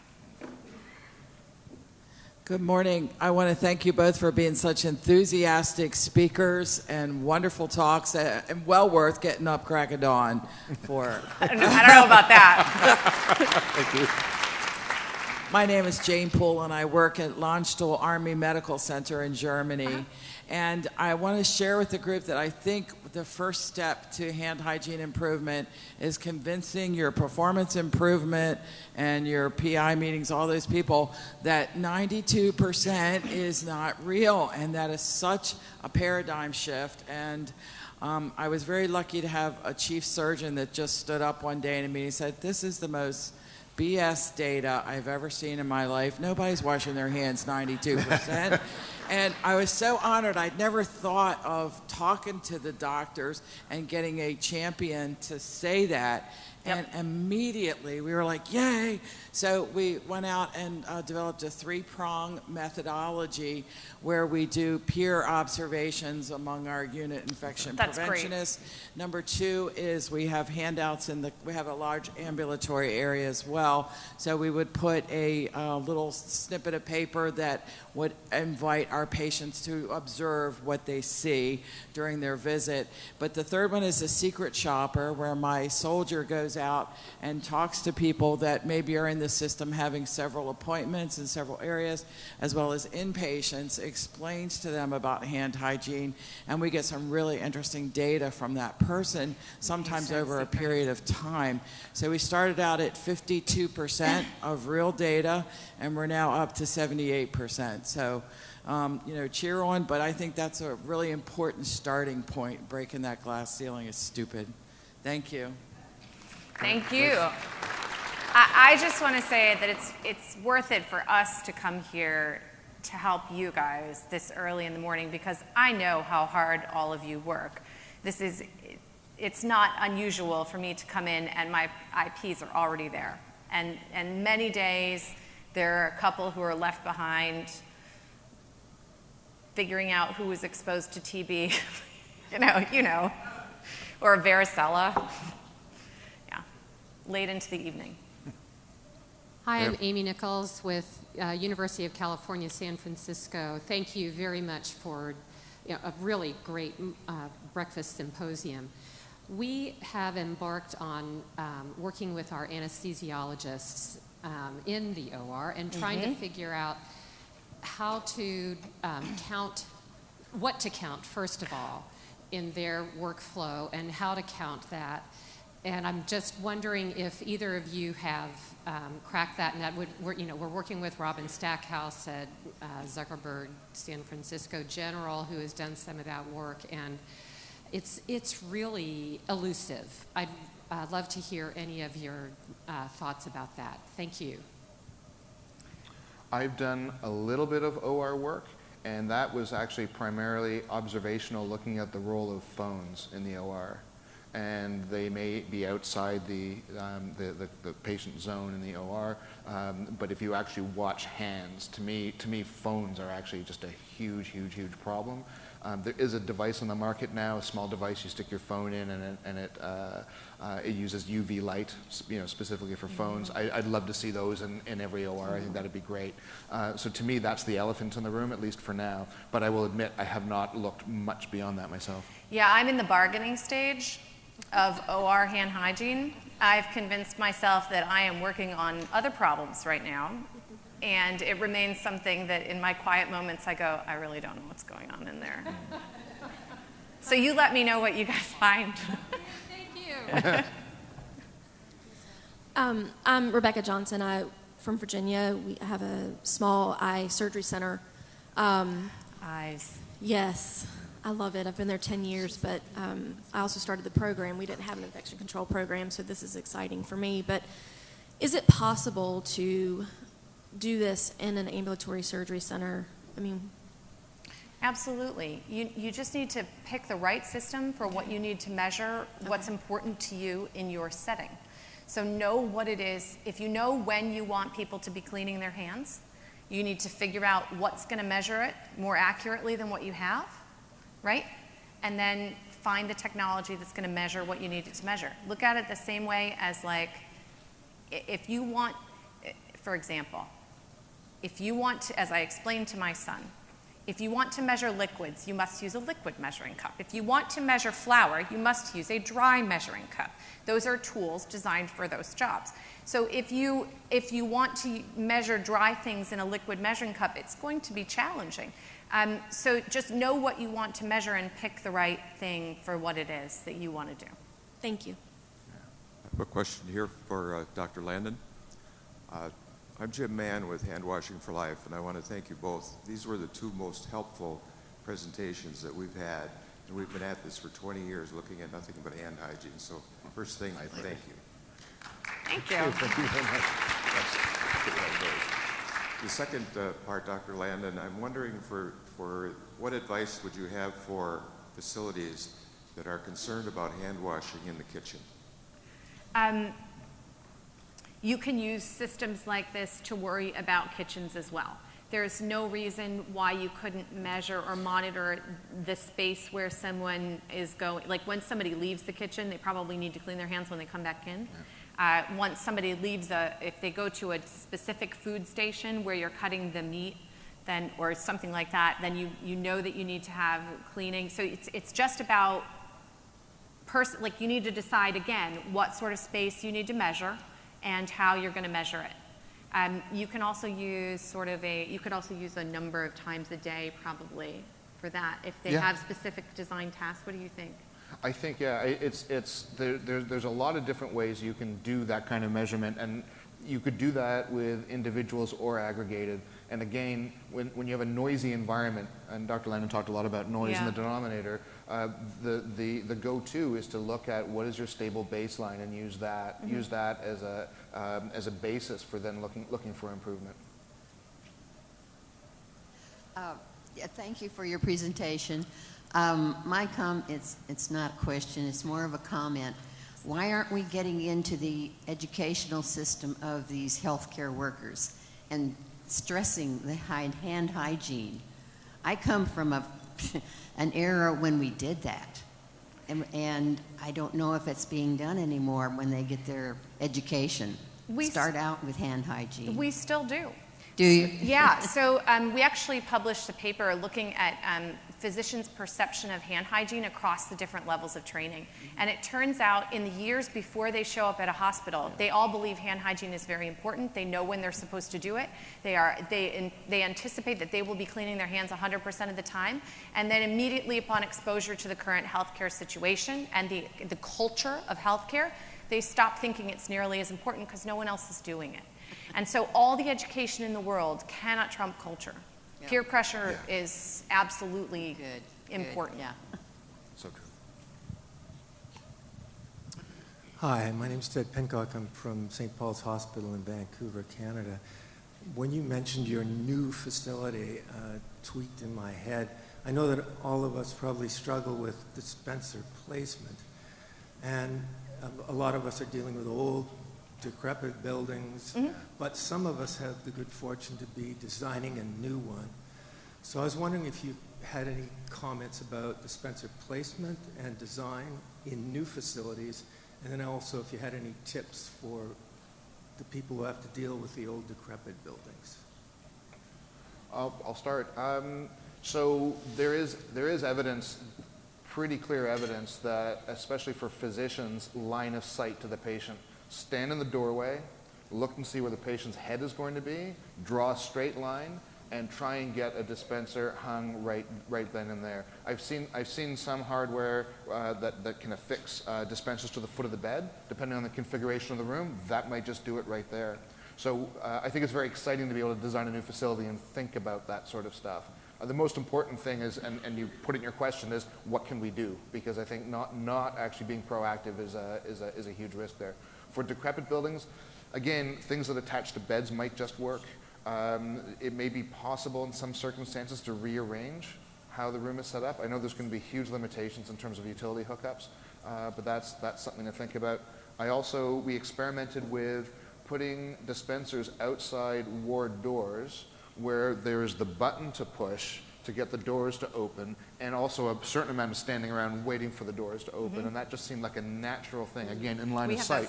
Yeah, I'm pushing the button, I'm waiting for the doors, I might as well do a squirt. So anything that actually fits into essentially line of sight, or just that integrates very carefully with the natural activity of going in or going out, I think would work really well.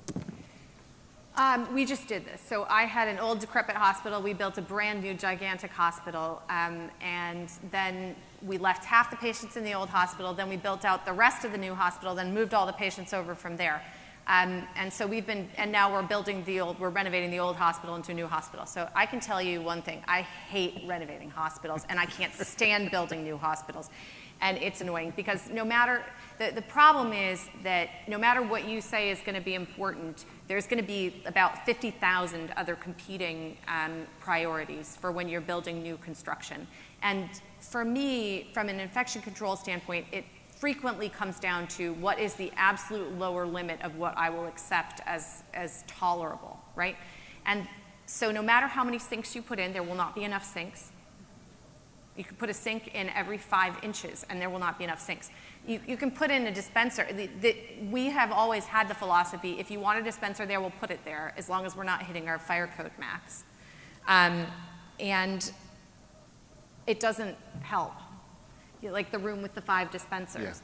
Yeah. It is more important to have consistency in design from unit to unit, which we still don't have. And that way the dispensers are where they expect them to be.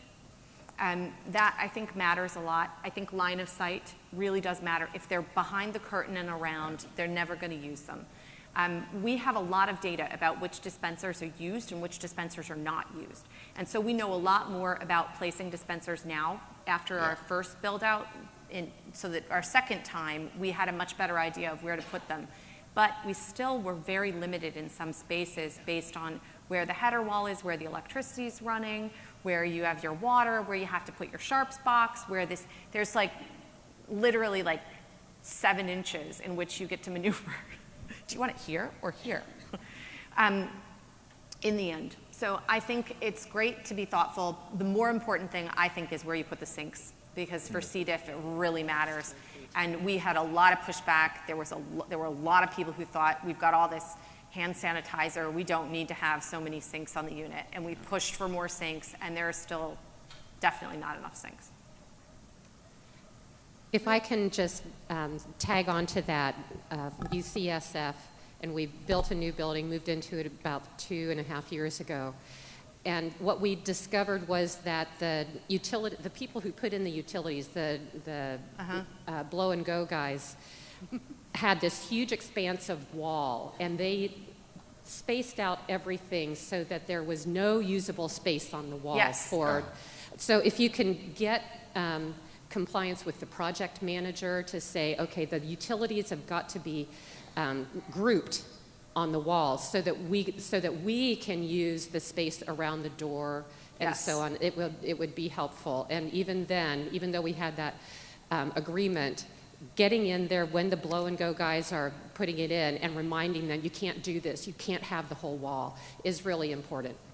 Yeah. We're going to continue questions, but I just wanted to say, if you're trickling out, make sure you fill out your evaluation form. We need your evaluation form in order to give a CE. I was asked to make that announcement. Okay, I'm Debbie Lowndes from Austin, Texas, as you can tell. And I work for a federally qualified health system.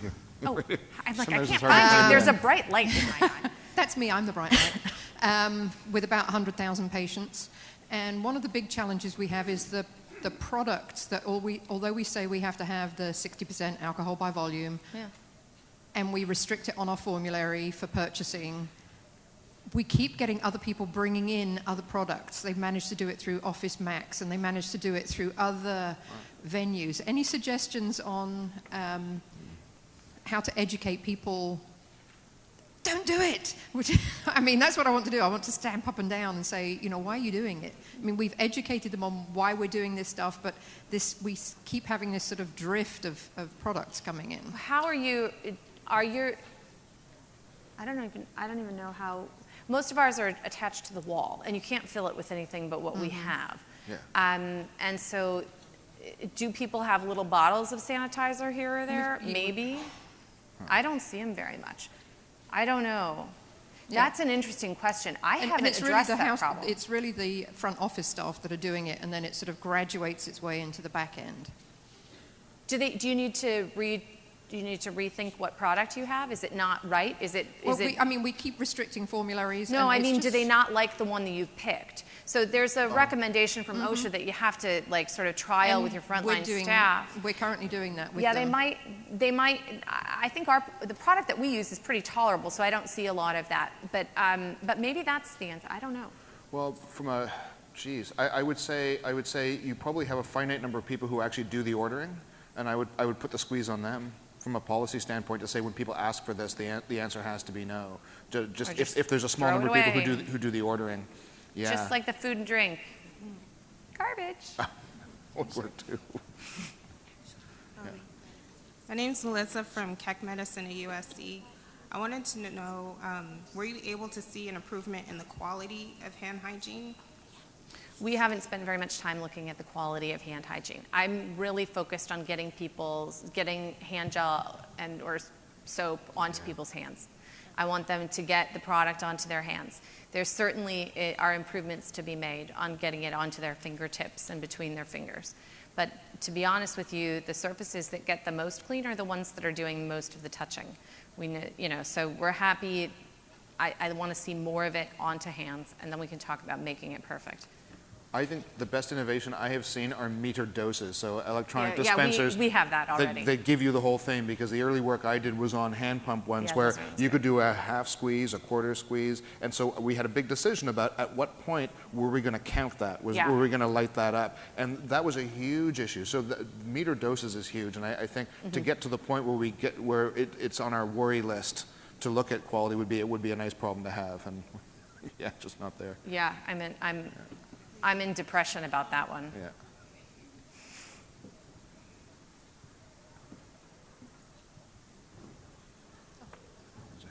There's a hand.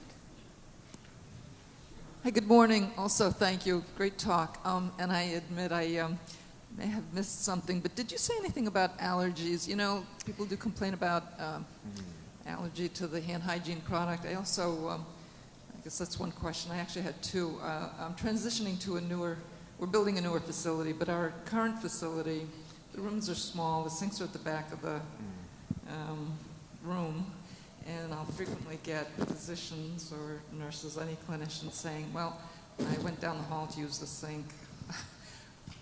How did you address some of those issues? Well, in terms of which sink you use, I don't care which sink you use. They're all together. The whole unit, one numerator, one denominator. So you can use any dispenser for any room. I'm thrilled. As long as you get stuff on your hands, you clean them, right? But as far as allergy to product, soap and water is far more drying to the hands than an appropriately formulated product. Very, very few people have actual hand problems. I strongly recommend to people that they try it, that they try cleaning their hands the right number of times a day, and then if they get eczema, we can talk about it.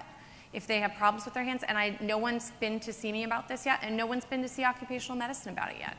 A couple people have actual problems with some of the emollients that are in the product we use. We provide them their own product that as OSHA requires, we just give them their own bottles of whatever, and they're exempt. But that's incredibly rare. Some people say they're allergic to all alcohol-based hand sanitizer, and then I tell them, if I look on your Facebook page, will there be any pictures of you with a beer? And then they say, okay, fine, maybe I'll try it. I did an analysis of gender differences in hand sanitizer versus soap, and found that men were far more likely to use hand sanitizer, women were far more likely to use soap. And interviewing folks got right to what you pointed out, Dr. Landon, that there's a widespread belief out there that, and women worry about it more than men on average, I know I'm stereotyping, that hand sanitizer dries out your hands, and in fact it is exactly the opposite. So there is an educational opportunity there. The other thing I would say as pragmatics is to, even though it's not published best practice, to put hand sanitizer dispensers in men's bathrooms. It's just way better, it's way better than nothing. Just looking We at have that both. behavior. Men are lazy. Women are worried about the condition of their hands, and this governs behavior. Yeah. Hello, Belinda, Valley Baptist, Brownsville, Texas. Just had a question regarding MDRO acquisition or hospital-acquired infections. Have you seen any decrease in your rates since this? We have, I'm quite pleased to say, we have very low HAI rates to begin with because we have very good programs for CLABSI, CAUTI, and our C. diff is, you know, everybody's, right now we're seeing an epidemic of ordering too many C. diff tests on patients that do not have diarrhea. I'm sure you all have this. Because now you can order the stool panel where it doesn't have to be unformed stool because they just put it in liquid and send it down and then everybody has everything. And so they have C. diff, Campylobacter, norovirus, and, you know, EPEC. And I don't think they have anything. So we have quite low rates, and so we are ongoing assessing our compliance rates and looking at the HAI data. But NHSN confirmed HAI data, because the rates are so low, it's hard to get an event rate. We need more years of data. Yeah. We certainly see a trend. We know we have less MRSA acquisition. We know that the units with better hand hygiene have fewer overall HAIs, but we also know that they're doing a lot of things right. And so it's hard to say that it's all because of the hand hygiene. I would like more solid data to publish it as overall everything's going down, but it's hard when you start with a low rate to begin with. I would like to look at the number of positive blood cultures, period. Like not CLABSIs, just positive blood cultures, because there are a lot of infections that are HAIs that don't meet the definition. And so we're looking at more aggregate measures. We'd like to look at colonization. We have an IRB in, and we're looking for a grant to look at colonization pressure for multi-drug resistant gram-negatives, because waiting for the infections is too long, in my opinion. We want to look at the intermediaries so that we can show even better data. It's a very hard question to answer. Also, the split between community-associated and healthcare-associated, and the rules there are arbitrary. A lot of infections will show up, surgical site especially, after patients been discharged. Mm-hmm. And then knowing what's associated with hand hygiene or not, it's an enormously, as an epidemiologist, it's just about the hardest thing I've seen to actually try and get a fix on. But the the larger data set allows you to show more subtle differences, which is far better than what we had with the toenail of the elephant. Love that diagram, by the way. Love that diagram. My favorite. I just have a quick question about portable, so personal carriage of hand sanitizer.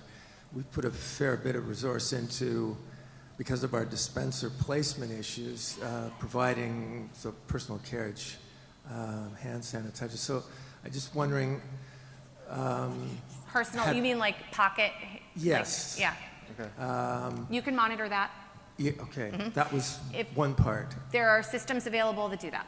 Okay. And then the other question was, do you have any comments about that form of use? For me, it's super hard for me to make sure that people have their own stock of hand sanitizer that's always full when it needs to be full. Yeah. It's much easier for us to, we have a hard time keeping up with replacing the stuff in the wall. So I can't make sure everybody's pocket is full. So I don't like to rely on that. I know that Dr. Pate is big into that. And I think it's great as long as it's full and if people have easy access to it. And you can monitor it. It's not for us. You've got two habits to worry about instead of one. Yeah. Right? One is doing it, the other is actually having it, full in your pocket. So on that basis, I'm not a fan. Same thing's true of badge-based systems that aren't always attached to your badge. Yes. You have to worry about making sure they're wearing it, or wearable-based systems.